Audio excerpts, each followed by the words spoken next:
나라가 맞을까를 발표할 최고원입니다. 교도소 내 범죄자 인권 보호 조치에 대해 국민은 우리나라가 범죄자가 살기 좋은 나라라고 말하고 있습니다. 하지만 저는 충분한 근거 없이 범죄자 인권 보장에 대해 막연한 거부감을 갖는 것은 옳지 않다고 판단했습니다.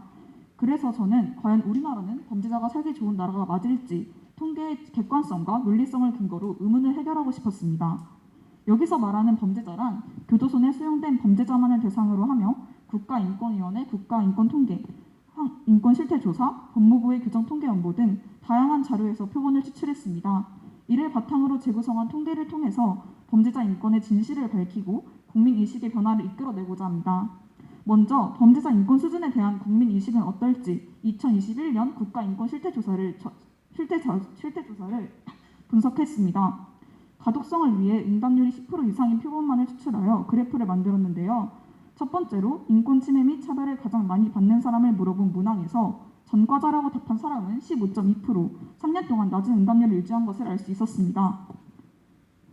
또한 두 번째 문항인 인권 침해 및 차별이 발생하기 쉬운 상황에서 교도소를 응답률은 추출한 표본 중에서는 가장 낮은 순위입니다. 이를 통해 국민은 범죄자가 빈곤, 장애인, 낮은 학력자보다 인권 침해와 차별을 많이 받지 않는다고 생각하고 있으며 교도소 내 인권 침해가 잘 발생하지 않는다고 생각하고 있음을 알 수 있었습니다. 그렇다면 실제 범죄자 인권 실태는 어떨까요? 이를 탐구하기 위해서 저는 규정통계연보에서 국가인권위원회 권고 현황을 조사했습니다. 2014년 이후 권고 수가 점점 증가했고 2020년에 가장 높은 수치를 기록했습니다. 이를 통해 교도소 내 인권 침해가 심각해져 간다는 사실을 알게 되었고 침해당한 범죄자의 권리가 얼마나 잘 구제되고 있는지 궁금증이 생겼습니다. 최근 5년간의 권리 구제의 실태를 알아보기 위해서 교도소의 연도별 인권 침해 처리 건수와 권리 구제수 표본을 추출하여 표를 만들고 이를 바탕으로 권리 구제율을 구해 그래프로 나타내었습니다.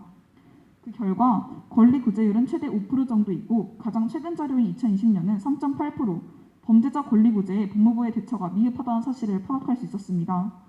어떤 인권 침해 문제가 가장 심각한지도 알아보기 위해서 교도소 내 상담 현황을 조사해보니 건강 및 의료권 침해가 압도적이었습니다.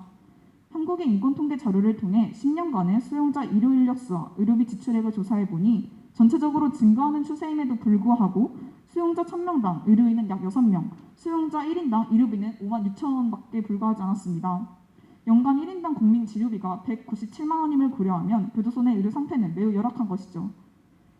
다음으로 두 번째로 높았던 인권침해 유형인 처우관계 및 인격권 침해를 탐구하기 위해서 해당 문제에 관련한 진정 접수 현황을 조사하였습니다.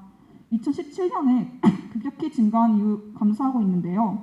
증가 원인을 조사하던 중 당시 교도소 과밀 수용이 매우 심각하였다는 것을 알게 되었습니다.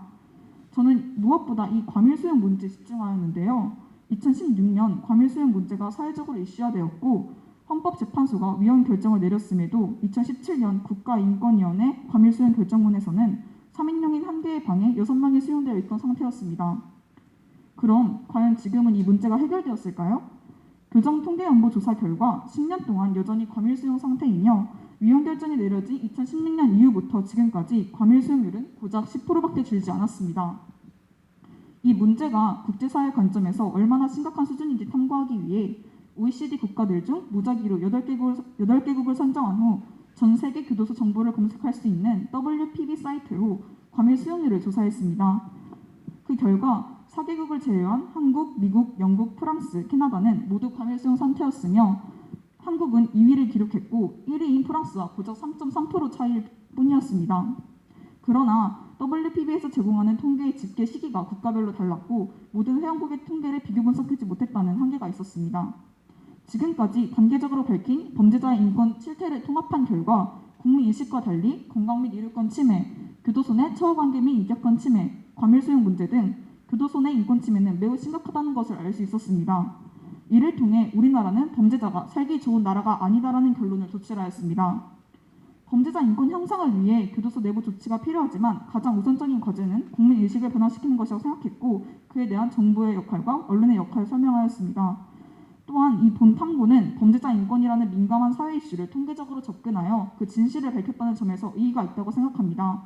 확증 편향이나 개념 혼동이 발생하지 않도록 자료 수집과 분석에 주의를 기울였고 통계를 통해 사회를 다르게 보는 시각 또한 성장할 수 있었다고 생각합니다.